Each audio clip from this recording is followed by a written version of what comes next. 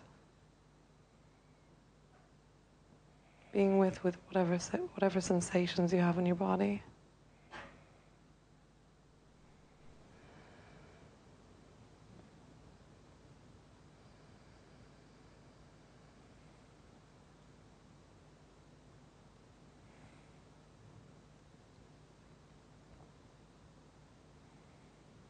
So how was that for you? Feeling very calm, very chilled out. Yeah. Did you experience anything? Things for me, it's that sort of calmness. And Yeah. I think that is so important, really. You know, especially as I say, we all live hectic lives, and it's nice to have a sort of technology where you can just do something, and in a matter of say 5 minutes, you feel like a totally different person. Yeah. You know. And as I say, even I think the whole atmosphere around here has changed, hasn't it? From when we tuned in, tuning in makes a huge difference. Yeah.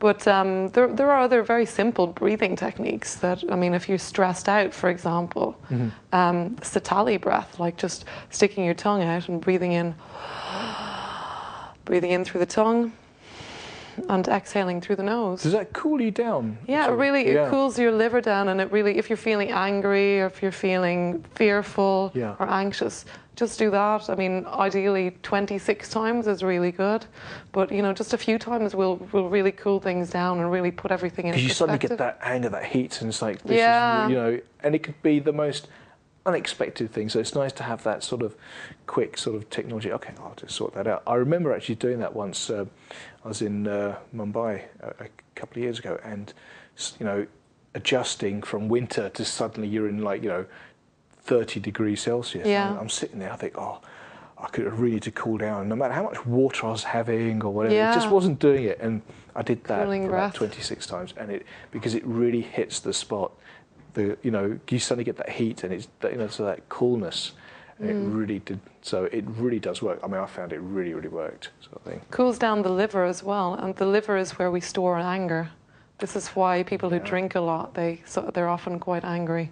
That's because that anger is all in the liver. That's very interesting, actually. Yeah, so you can if you're doing it correctly, you should feel it cooling your organs even. Wow. So it's really, really quite powerful. It's interesting because they do say that in terms of, I know even some local authorities, they do, even for people who are recovering addicts and so forth, they do say, can we have Kundalini yoga? Oh, really? Yeah. Even with Vanita as well, they said, are you a Kundalini yoga teacher? She goes, yes, because she was helping out drug addicts. Oh, because they found that it really does help them, specifically because it targets, like you're talking about the liver as well. Yeah. And obviously, you do it in a gentle way because the energy's all over the place, but it really does help them, and they specifically do tend to ask for Kundalini yoga, interestingly. So. Well, that's the powerful thing. They say that Kundalini yoga is 9 times faster than, say, Hatha yoga. That's written in the scriptures. It's a very fast technology. So, like I said, if you go to a class and you give yourself to the practice and just see what happens, you will have an experience of yourself. You will, that will. It's designed to. All the yogas are designed to raise your Kundalini, which is your potential. It's like. So what's really nice as well is that I think, especially for myself, when I first heard of yoga, I mean the main thing for myself is it's good. Stretching. Stretching, of course. That's what people think it is. But the thing is, it's good from a physical point of view as well, isn't it? So I think it has two sides to the coin. Physically, you'll get very fit in terms of you'll get healthy, but then the other side of the coin, which I think people tend to forget, is the internal peace that you get. While still, I think they tend to think of a person who's a yoga person who's just living on cloud 9 or whatever, and just living in their cave up in the Himalayas. Yeah, exactly. And in fact, you're kind of facing reality, which is a much harder. Yes, and Kundalini yoga is actually designed for the householder, so it's designed for us living our daily lives. Okay, no, that's right. I've heard that. What does that mean in a sense? So you're living your daily life. Well, it's designed to help you. It's not a yoga. Well, I mean, you can obviously use the technology if you want to go and live in a cave, but the purpose of Kundalini Yoga is for people living day-to-day lives, married, with children, with stresses, and with all this stuff, life going on. It's funny because it's interesting you say that, because from a Sikh perspective as well, Sikhism is they say it's the householders thing, because you're not supposed to go off in a mountain as well. So there's a lot of similarities on that aspect. It's like, you're supposed to live like a householder's, a family life sort of thing, being the lotus. So you've got all the mud and everything. Okay, you're just the lotus flower on top of it. So you're there amongst it, but you're not being sucked into it. Does that make sense? And so I think there's a great parallel there. Interesting, as you say. And they use, I think Yogi Bhajan, he tends to use a lot of the Sikh mantras in here, isn't he? Yeah, he was a Sikh, and he was the one who, because it used to be, Kundalini Yoga is so powerful that it used to be a secret in India, actually. So it was very much passed down from master onto disciple, and people had to prove that they were worthy of this technology. And it was kind of kept within certain castes, certain groups of people, because it's very powerful, obviously, and it's very fast technology. So it really shows you your power as a human being. So once you have, people say that Kundalini Yoga is dangerous. It is dangerous from the perspective that when you do it, you can't be manipulated anymore, because you have that awareness of what's going on. No one can pull the wool over your eyes. You know what's going on, and you have awareness of what's going on in yourself. Your intuition becomes more powerful, doesn't it? Yes, yeah, definitely. And you see the big picture of things. Like I said, you don't let things get to you. You don't. Well, for very long, anyway. That's really good. You mentioned some. I mean, in terms of exercise, because I've had some of the Sunday they've very kindly been coming up to me during the week, and they said, "Look, could you give me a few exercises? that I could do?" A lot of the people. What kind of problems are they having? Shoulders, back problems. I always say, look, if it's a basic thing, it could be due to stress, and and obviously a lot of people, they're on the computer as well, so a lot of stress builds up over here. Really good exercise for shoulder stress, right, is one that's often used. It's when you inhale and exhale, relax, and then do that with like heavy breathing, inhaling up, exhaling down. You can actually really feel the tension just You're shaking it off you. Yeah. You're shaking it off you. And you need to do that for a few minutes, really. And it can be a bit uncomfortable when you're doing it. Obviously, what we always say in Kundalini Yoga is listen to your body. It's really important. Listen to your body. Because there are different types of pain. There's pain with just your mind. Oh, why am I doing this? Oh, this is rubbish. Good point, yeah. And then there's pain, your body actually can't physically do this. So do listen to your body. This is something that we're completely trained not to do in Western society. We don't listen to our bodies. We go to the doctor and we take tablets to numb the pain. But it doesn't actually solve the problem always, does it? No, because you have an underlying issue. So say you could be dehydrated and you've got a headache because you're dehydrated. Yeah. And you just take a headache, you just pop a pill. And your body's talking to you, and you're saying, "I'm not listening."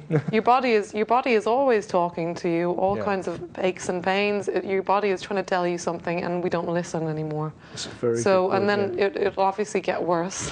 It'll manifest in some larger form if you continue to ignore it. Yeah, so that's a very good point. So you get it while it's still in its So I don't really like taking painkillers for that reason. I think most people, given the choice, if they could do something, in a sense, to alleviate any pain. Obviously, as I say, if it's something worse, and that's obviously you have to seek medical advice, but obviously they always say prevention is better than cure. So hopefully we're trying to prevent things getting up to that stage sort of thing. So that's really good. So, if someone's at home, they just like that. So they just lift both the shoulders up. Lift both the shoulders, exhale down. Oh, that's really good. And so, do they breathe in? Inhale up, exhale down. Inhale up through the nose and exhale down. Do you want to do a few minutes of that? Let's do 1 minute at least. Okay. So we get I think so you can watch us. So. Taking the hands into the lap. Okay. And inhaling, bringing those shoulders right up to the ears. And exhale, relax them down. Inhaling up to the ears. Exhale. Inhaling up, exhaling down. Nice strong breath. Inhaling up, exhaling down. Feel that tension fall off your shoulders. Shake it out of you. Closing the eyes, going inside. It's quite a strong movement.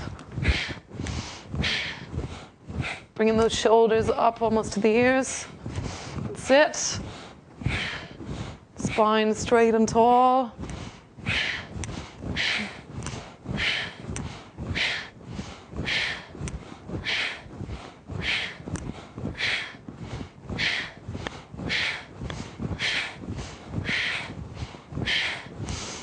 And inhaling, bringing them right up to the ears. Pulling on the root lock, pulling on the anus, tightening the anus, the sexual organs, pulling in on the navel. And exhale, relax it down. Wow. Can really feel the difference. You know, like the energy, the sort of tension, it just, you feel it dropping off actually. Yeah, yeah. Well, that's really good actually. That's what a lot of people say, like, because I like to do it as a warm-up. Okay. People, after they've been working in the office all day, you do carry it on your shoulders. Cool. Now, you mentioned at the end, for a lot of people who may not know, you sort of say tighten the root lock and everything. Yeah. What is that about? I mean, is there a reason? Well, it's just kind of encapsulating all the energy that you've generated in the exercise. And pushing it up. And pushing it up, yeah. Because with the Kundalini yoga, like all yogas, they're designed to raise your awareness, which is your Kundalini. Which is at the base of the spine. It's at the base of the spine, yeah. So it's kind of just and through the yoga, it's a very safe way of preparing the body, the mind, the spirit for this energy to rise, this awareness. It's nothing to be afraid of. Yeah. It's just awareness, you know. Some people aren't ready for it, which is fine. Yeah, no, that's really good actually, because I think what's really nice is that they always say half information is dangerous, so it's always good to explain, I think, you know? Yeah. So that's why I'm trying to, get hopefully the Sangha to understand exactly, what we're doing. And as I say, if you have a class near you, find out, I think, So we will put details on the itconscious.com website of classes in the area. You teach in North London? Yes, I teach in North London. So if you're in North London, go to Cromley's class, very good teacher. And what's nice, Sangatji, is that you get an understanding of how you teach as well. I think what I like about what you're doing is that you do explain and you have that sort of understanding, So I think a lot of people's initial fear, and I say initial simply because they don't know what a class is about. So, just understanding, if you go to class, you don't have to be this super fit person who can do 100 somersaults. People have all this sort of image. Absolutely not. Kundalini yoga isn't about that. It's more about an energetics than the physical aspect. It does have the physical aspect, and it is a very dynamic form of yoga. It can be. But it's more about the energy, moving around the energy. And you do move physically to move that energy, but the purpose is to really get to that space of nothingness. And the exercises are just designed to, get your mind to relax so that you reach that space. At the end, you just surrender. Yeah.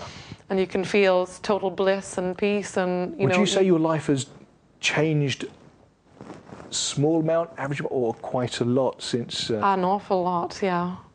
Since I started, it has very profound effects on you as a person. It makes you more calm, more able to deal with life, and also like dealing with things like anger. If anger comes up for you, like a few months ago, I got very angry. Something just triggers it, and it's not something, because the anger is inside of you, and the external event just triggers that's inside you. So something triggers it and you feel really angry. I think this was probably the most angry I've ever been. A lot of time when we feel anger, and it's anger towards ourselves. That's a very good point, actually. You're right. Yeah. So we're kind of projecting it outwards. We're angry with our spouse, with our boyfriend, with our girlfriend, with him or her, with everybody, with the government. But actually, we're really just angry with ourselves. That's what I found myself. I'm not, but from my personal experience, that's been what I've seen. I agree with you, because when we're really truthful with ourselves, in those quiet moments, it's us we're angry with. Nobody else, really. We put the blame on everybody else. It could be for anything, You had my whatever, veggie burger or whatever. I don't know, you know. And it's such simple, irrelevant things. They don't Yeah. really matter. Like Exactly. a week, 2 weeks, even a year from now, You you're laugh it off, not going thinking, to remember. why was I angry? That's such a silly thing. But at that moment, it's the biggest thing ever, isn't it? It's like, oh, Yeah. whatever, yeah. But it's probably some anger to do with insecurity as well. Whatever, Absolutely. Yeah, a lot of it is to do with insecurity, and a lot of problems that people experience is to do with low self-esteem, people not believing in themselves, and that goes for a lot of things. This is Yeah. why people carry knives around, Yeah. because people don't feel like they're seen. People don't feel that people don't value themselves. From a Sikh perspective, we carry kirbans, and that's a different Oh, thing. that's different. Yes, Yeah, I know. I'm talking about I know the hoodlum type things, or yeah, but this is because they feel like they're invisible. Yeah. But when they hold a knife to your throat, suddenly they're important. Yeah. And this is what they're trying to do. So taking away their And knives. they're trying to get that attention as well, isn't it? Yeah. Because it's, unfortunately, and I 100% agree with you on this, because you get people, as you say, they're within themselves, they have very low self-esteem, and sometimes it gets to a point where they're craving attention. Yeah. And sometimes the only way they feel they can crave attention is to do something negative, Yeah. because at the end of the day, if somebody does something good, say for example, you know, 5 of us go out and we, you know, go to a homeless shelter or somewhere and get loads of food, or if 5 people were to do something violent to somebody, the newspapers would be on the violent bit, but the news on helping out the homeless shelter would probably get barely a mention. So Yeah, that's true. So the negative actually gets more exposure and that attention. They use that. So Yeah, absolutely. And this is, I mean, that's why our people in the West, anyway, have very negative-oriented minds. And I think it could be a worldwide thing. Honestly, I Yeah. don't think it's any specific area. I guess so. You know, it's And globally, yeah. yeah, because honestly, I mean, the way I feel is that okay, things are different, but I think we really are moving into a global society. Yeah. You know, where on the whole, you know, things are the same no matter where. Obviously, you get variations. Yeah, that's but true. humans are humans are humans. The way I see them, Absolutely. you know, somebody who might find a crisis in country A would still feel that in country E. You know what I mean? That's true. Because it's the emotions. Wherever you go, there you are. That's what I discovered. So you can try I like to run. that, yeah. You try to run away from yourself and go somewhere else and hope that things will be different. But wherever you go, you take your baggage with you. I like that. yeah. Unfortunately, so you can't escape yourself. Yeah. So the Kundalini yoga is a very effective way of dealing with yourself and dealing with your issues. Wow, that's amazing. We were talking earlier, and you Yeah. mentioned that about kirtan as well. So you know, in terms of you have like an interest in kirtan. Or, Oh yeah, I love singing.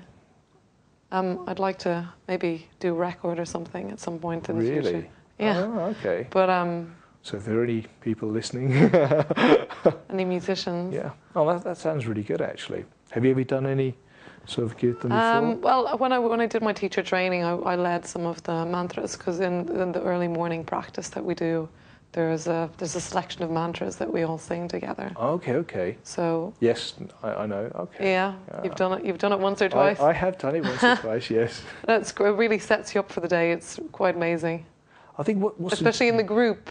yeah. That's the nice thing about a class. You can do these exercises on your own, which is fine. But when you have the group, people coming together. Yeah, we call it the sangat. Yeah, You know, yeah, it's absolutely. just having that group of people. You can pray at home, and Yeah. that's lovely. But something makes you come to the Gurdwara, you Yeah. know. So it's that coming together that generates a special energy It does, yeah. No, yeah, of the absolutely. sangat. You know, Yeah. you have that community spirit experience. Yeah, no, absolutely. Do you know what? It's been an absolute pleasure. Is it time up already? Yeah, I mean, even I'm amazed. I mean, time. Why does time fly, Sangatji, when you're just chilling out and having fun? You know, but you know. We haven't even done any more know. of the exercises. Do you know? Do you know what? I'm going to be a bit. Let's do a couple more minutes, okay? You know. Do you want to do another one? Let's do another one. I think I think it's so important. It's a case for the Sangat to experience. I think some of the technology. I think let's do it. Yeah, if you just bear with me, Sangatji, let's just do this. I think it's important. So spinal flexes or Should we supergrinds? What do you think? Should we do? Do you know what? You're leading the class today, okay? So I think spinal flex.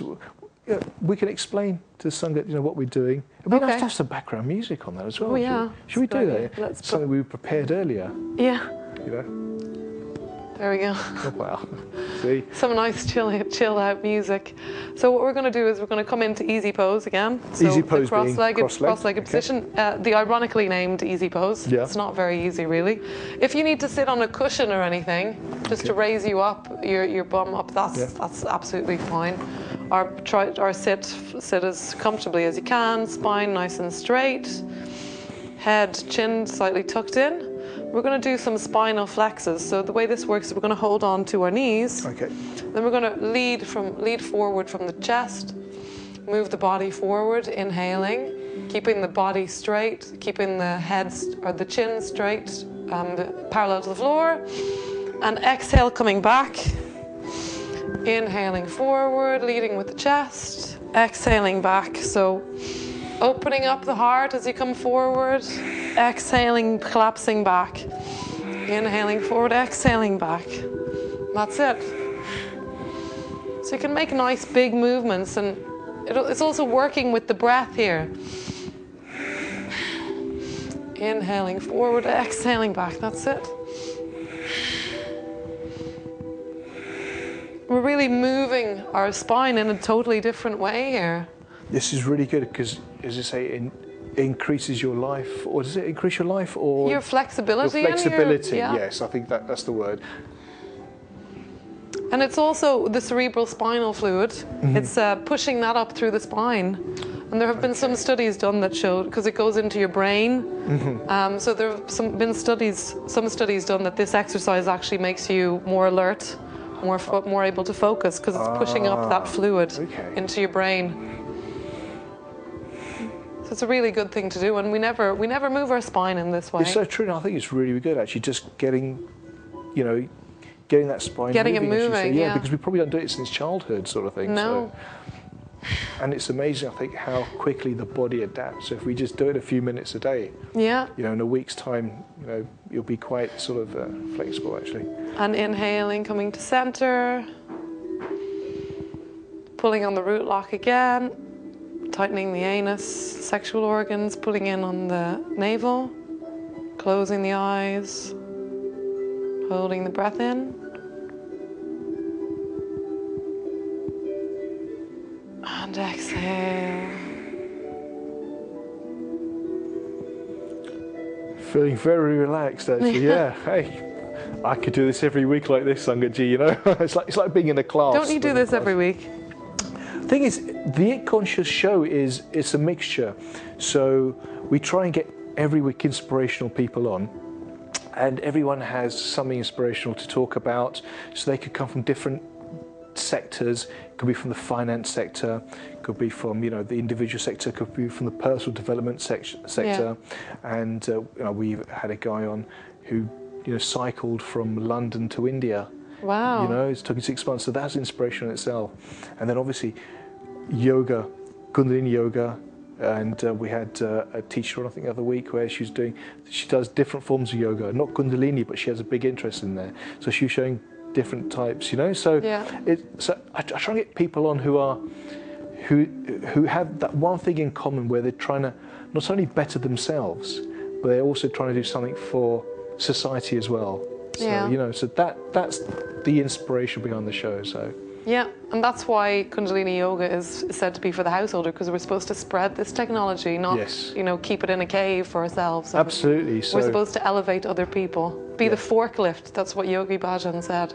As teachers, we're supposed to elevate our students, being the forklift, lifting them up. Definitely done that this week. It's been really, really nice. I mean, I really thank you for coming onto the show. I hope you would consider coming back on, in the near future, and just giving us some more techniques. I think the fact that you did the spinal flex today, and things for stress as well. So that was really good. Just a really good technique on that one as well. That's really effective for shaking out stress from your shoulders. I mean, Sangji, we will get all of this onto our website, the ekconscious.com website. That's EK. So you can find instructions about all these things. Yeah, absolutely. Yeah, sort of thing. So we'll put all of that onto the website. So we hope to get that on quite soon. But Gurmleen, thank you once again, as I say, for coming onto the show. You're welcome. And, you know, gracious with your presence. Will we finish with the Long Time Sunshine? Yeah, that'll be good. And there's more to it on the long time. We'll do it first, and then, you know, as I say, it became a tradition as well. I was reading, but it has a sort of, I think, more of a personal connection, perhaps, with yourself. Yeah, Yogi Bhajan heard this blessing, and it's actually an Irish blessing. And he thought, oh, that's really nice, and he took that, and he said that teachers should use this at the end of their classes. So some teachers like to sing it. There are lots of different tunes, and some teachers just say it as a blessing at the end of the class. So we're gonna sing it. Absolutely. Let's do it. With the yoga that we do, if you go to a class, or even here tonight, what we've done, we've generated a lot of energy, a lot of healing, a lot of light. So what I always suggest is for people to do is just to think about someone close to them, someone they know who could really do with a little bit of a helping hand at the moment, someone who's could do with some of that energy, someone who needs a little bit of a helping hand, and just visualize the energy coming to them as we sing the song. So the words are, may the long time sun shine upon you, all love surround you, and the pure light within you guide your way on.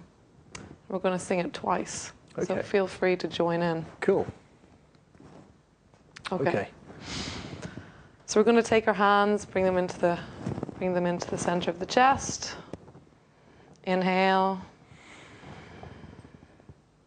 Exhale. Inhaling to begin. May the long time sun shine upon you. All love surround you, and the pure light within you guide your way on. May the long time sun shine upon you.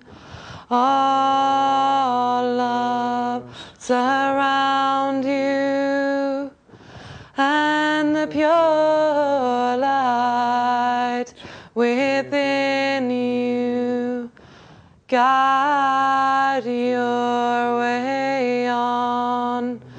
Guide your way on.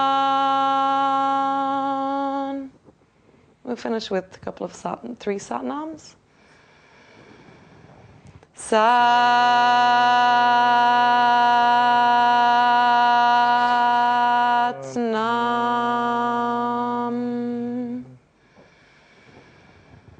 Satnam.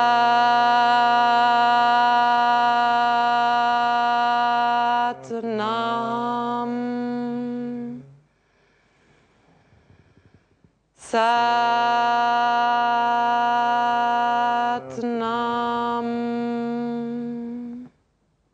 Taking the palms up over the head. And slowly lowering them down up to the crown. Foot in the center of between the eyebrows, to the throat, truth to all, to the heart center in the middle of the chest, love to all. And bowing down. Grounding all your energy. Then when you're ready, just slowly moving yourself backwards, raising yourself up vertebra by vertebra with your head coming up last.